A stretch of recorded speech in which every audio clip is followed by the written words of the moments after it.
안녕하세요. 오늘은 2023년 미국 기준금리 이것에 달렸다 하는 내용에 대해서 알아보도록 하겠습니다. 과연 테슬라는 다시 부활할 수 있을까요? 자, 2020년 코로나 팬데믹으로 인해서 이 초에 전 인류는 엄청난 고통을 받게 됩니다. 하지만 그 이후로 굉장히 기현상이 발생하게 되는데요. 바로 이 코로나 팬데믹을 극복하기 위해서 엄청난 유동성을 시장에 이제 쏟아붓게 되는데 이것이 자산 가격의 폭등을 유발하게 된 것이었죠. 그래서 2020년 코로나 팬데믹으로 엄청난 유동성이 자산시장으로 공급되자 레오 달리오의 현금은 쓰레기다 이 말이 바로 주식시장의 주류가 된 것이었습니다. 하지만 짧은 시간에 이 자산 가격이 폭등하게 되자 그 후유증도 만만치 않았는데요. 그것이 바로 인플레이션이었죠. 늘어난 통화량, 그리고 여기에 러시아가 전쟁을 일으키게 되는데 진짜 생각하지 못했던 일이 발생하게 된 것이었죠. 그래서 러시아 우크라이나 전쟁으로 인한 그 유가 상승, 그 다음에 천연가스 가격의 상승, 그리고 제로 코비드 정책을 중국이 또 벌이게 되면서 이 공급망이 붕괴됩니다. 전 세계 공급망의 핵심으로 그동안 역할을 해왔던 이 중국이 공급망을 이제 붕괴시켜 버리게 되니까 말 그대로 인플레이션이 급등하게 된 것이었죠. 자, 이에 따라서 미국 연준이 가만히 있을 수 없게 됩니다. 인플레이션을 잡기 위해서 급격한 금리 인상을 하게 되는데요. 이 후유증이 굉장히 크죠. 부동산과 주식시장 등 자산시장이 말 그대로 폭락을 겪고 있습니다. 자, 이 원인은요, 무엇보다도 이 연준이 제때에 이 금리 인상을 하지 못했던 시기를 놓쳤던 그 원인이 가장 크다 이렇게 볼 수가 있는데요. 제롬 파월이 이렇게 말하죠. 2021년 1분기에는 인플레이션 발생하지 않을 거야 라고 했죠. 자, 그런데 2분기가 되니까 인플레이션이 조금 있는 것 같은데 일시적으로 지나갈 것 같아. 트랜지토리라고 한 거죠. 자, 그런데 3분기가 되니까 자, 손 모양을 가리킵니다.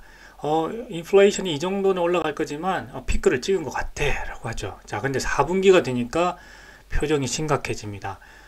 인플레이션이 아마도 좀 트랜지토리 일시적이긴 하겠지만 지금 고용시장 강하기 때문에 걱정할 필요는 없을 것 같아 라고 하는데 2022년 1분기가 되자 완전히 입장이 바뀌게 되죠. 굉장히 강하게 이야기를 합니다. 인플레이션을 막기 위해서 굉장히 공격적으로 우리가 해야 될 것 같아 라고 하죠. 그렇지만 지금 소프트 랜딩 할 거야. 충분히 경기 침체는 연착륙할 거야 라고 이제 얘기를 합니다. 자, 그런데 점점 더 이 말이 계속해서 이제 바뀌어가면서 시장의 신뢰를 잃게 되죠. 자, 2분기가 되니까 1분기에는 마이너스 성장을 했지만 리세션 리스크는 없어.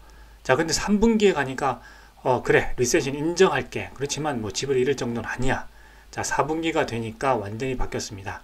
자, 인플레이션이 너무나 심각하기 때문에 강력하게 계속해서 금리를 올려야 돼 라고 이제 이야기를 한 게 된 것이었죠. 자, 2021년 미국 연준 의장 제롬 파월의 이딴 판단 미스로 인해서 결국 기준금리 인상 시기를 놓치게 됨에 따라서 2022년에 급격하게 기준금리를 올리게 된 거죠. 그러면서 시장의 충격을 가중시켰다 이렇게 볼 수가 있습니다. 높은 기준금리로 인해서 대출 이자 상환액이 급격히 증가하자 자, 이제 불과 1년 만에 현금은요 쓰레기가 아니라 가장 중요한 자산이 되었습니다. 불과 1년 만에 cash is trash에서 cash is king이 된 것이죠. 자, 높은 기준금리로 인해서 경기에 영향을 덜 받는 전통산업들은요 주가의 정고점을 거의 이제 회복하게 됩니다. 자, 다우존스 산업평균지수 보시게 되면 거의 이제 정고점에 이제 달하게 되었습니다. 자, 뭐 코카콜라, 쉐브론, 맥도날드 뭐 비롯해가지고 이런 전통적인 기업들은 거의 이제 정고점에 다 도달했습니다. 자, 전통산업과 달리 빅테크 중심의 기술 기업들의 주가는요 말 그대로 폭락을 하게 됐죠. 공매도들의 주요 타겟이 되게 됩니다. 그러면서 최근 1년 수익률을 보게 되면은 테슬라는 마이너스 68.83%, 애플은 마이너스 25.9%, 마이크로소프트는 마이너스 28%, 구글은 마이너스 36%를 기록하면서 말 그대로 이 빅테크 기술 기업들의 폭락의 시간이었다. 지난 1년 동안 정말 이 투자자들은 힘든 시간을 겪게 됩니다. 이에 따라서 많은 사람들이 의문을 제기하고 있는 상황이 되었습니다. 2023년 연준은 판단을 도대체 제대로 하고 있는 게 맞느냐 하는 강한 의구심을 제기하고 있는 것이죠. 연준은요 소비자 물가지수 CPI를 중심으로 기준금리 인상의 중요한 기준으로 제시를 하고 있습니다. 판단 기준으로 삼고 있죠. 자, 8가지의 큰 섹터로 나눠서 판단을 하고 있습니다. 자, housing, apparel, transportation, 뭐 education, communication 뭐 해가지고 쭉 이런 영역을 나눠서 이제 판단을 하고 있는데요. 이 소비자 물가지수 산출을 위해서 약 94,000개 제품 또는 용역의 가격을 직접 이제 조사하게 되는 거죠. 그래서 전화 또는 방문 조사 등을 통해서 조사를 하고 있습니다. 렌탈 하우징 쿼터 산출을 위해서는 약 8,000개의 그 사례를 조사하고 있죠. 자, 이렇게 해서 계속해서 CPI를 조사하고 있는데 정말 이 물가가 엄청나게 이제 오르게 됩니다. 보시게 되면 이 에그 같은 경우에는 43%, 에어라인 티켓은 42.9%, 버터, 마가린 33%, 퍼블릭 트랜짓 같은 경우는 28%. 그래서 정말 우리의 그 생활에 있는 그런 많은 그런 요소들의 가격이 엄청나게 이제 상승을 했다, 이렇게 볼 수가 있겠습니다. 그런데 다행히도요, 2021년 6월 달에 9.1%, 전년 대비 9.1%를 정점으로 해서 인플레이션이 하향 추세를 지금 가리키고 있습니다. 그래서 11월 달에 그 17.1%를 기록을 했고요. 11월 CPI가요. 자, 12월 CPI는 지금 조사를 그 결과를 기다리고 있는 상황입니다. 자, 제롬 파월은요, 이 과거에 이 폴 볼커를 이야기하기도 했는데요. 이 폴 볼커 이야기하자마자 주식시장이 말 그대로 이제 폭락을 하게 되었습니다. 과거에 보시게 되면은 주요한 그 기준금리 인상 사례가 있습니다. 한 세 가지 정도가 되는데요. 첫 번째는 1980년대 폴 볼커가 그 최고 수준의 그 물가 상승률 13%, 14% 이상 갔었는데, 그때 기준금리를 거의 20%가량 올리게 되죠. 그러면서 말 그대로 실업률이 10%를 넘고 기업이 줄도산을 하게 되는데, 결국 인플레이션을 잡긴 잡았지만 경제를 그대로 이제 말아먹게 되었습니다. 자, 그 이후로 이제 닷컴 버블에 있던 시대까지 이제 앨런 그린스펀이 최고 수준의 물가 상승률은 2.9에서 3% 가까이 됐었는데, 당시에 이제 5% 가까운 기준금리를 이제 오랜 시간 동안 좀 유지하게 됐죠. 그러면서 주식시장과 경제가 그야말로 이제 폭락을 하게 되었습니다. 당시에 두 가지 사례를 통해서 이 제롬 파월 연준 의장이 현재 이제 9.1%, 그러니까 폴 볼커보다는 낮고 앨런 그린스펀 있을 때보다는 이제 높은 상황이죠. 자, 9.1%를 찍고 최근에 7% 초반대로 이제 내려왔는데, 이 과거와 비교해 보았을 때 주식시장, 채권시장이 동시에 폭락하는 좀 예외적인 현상이 발생하게 됐고, 기업들은 이미 이제 2023년에 경기 침체를 전망해서 대규모 감원을 이제 하고 있는 상태입니다. 그러면서 경기 침체의 전망이 이제 높은 상황인데, 이런 상황을 다 받아들이지 않고 계속해서 높은 금리를 유지하겠다고 지금 이야기를 한 거죠.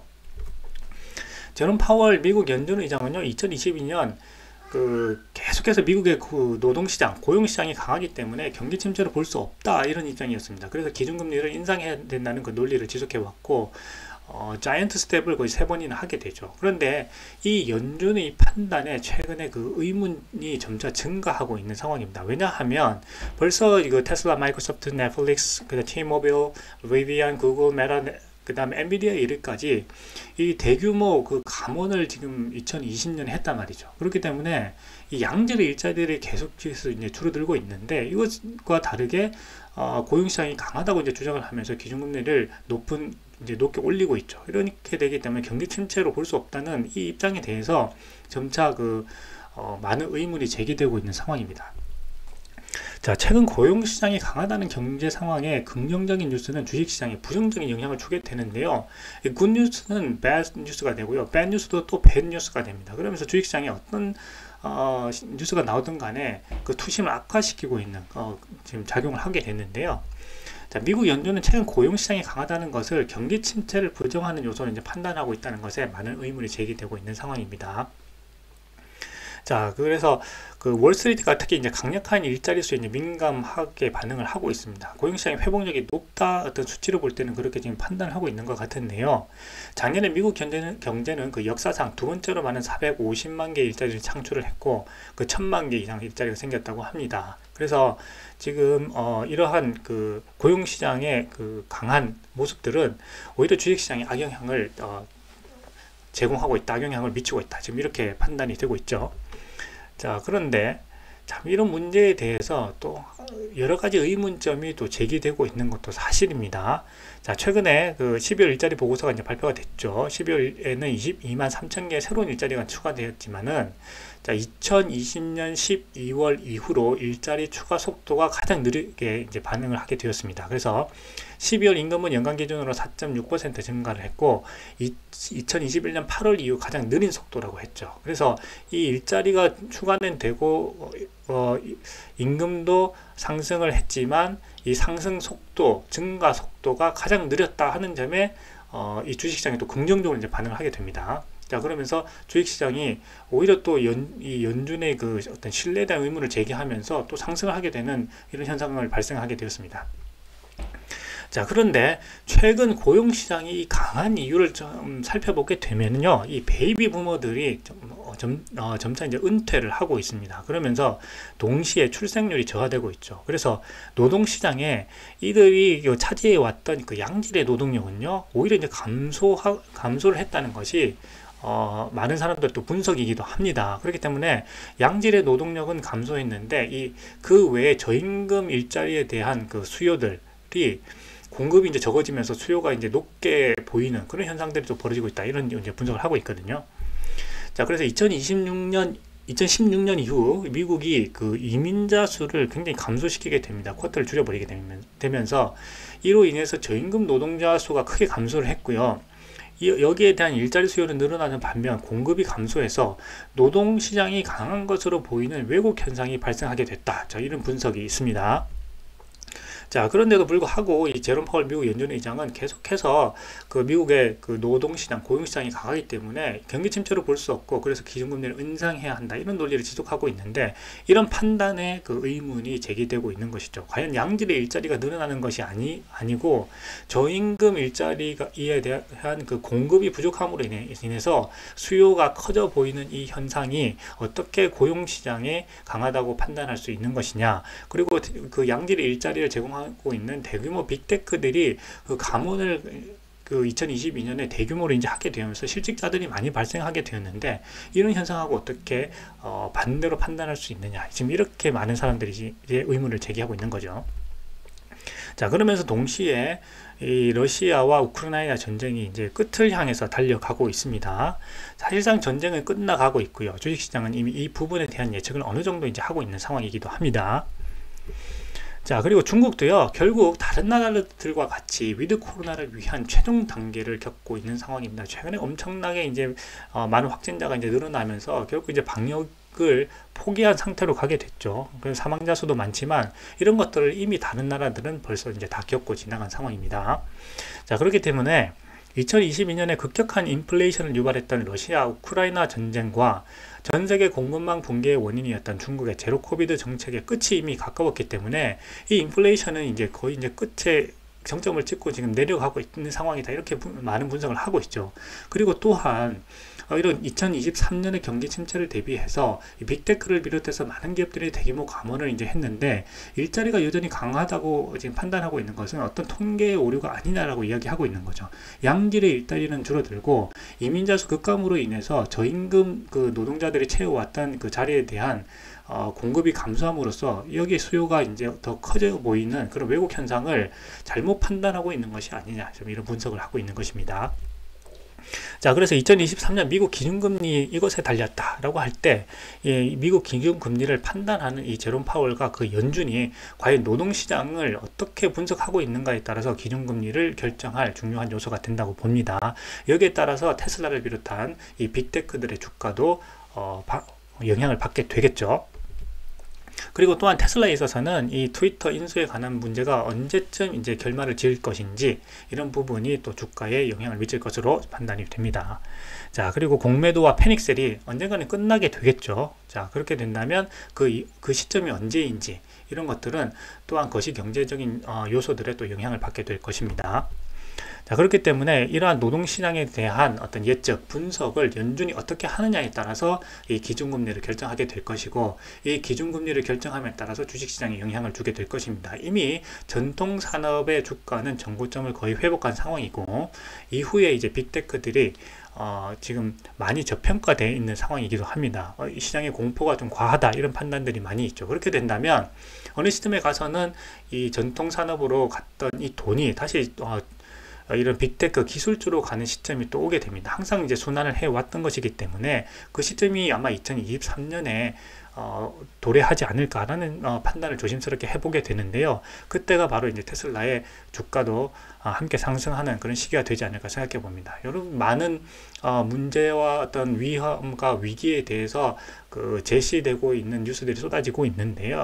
그런 것들은 이 테슬라의 펀더멘탈과는 또 어떻게 보면 거리가 먼 이런 요소들이 많이 있습니다. 그렇기 때문에 그런 점들을 감안한다면 이 투자자로서 현재의 그 미국 기준금리를 결정하는 여러 가지 영향을 미치는 여러 가지 요소들에 대해서 함께 좀 계속해서 보면서 판단을 해 나가야 될 것이다, 이렇게 생각이 됩니다. 오늘 영상은요 여기까지 하겠습니다. 감사합니다.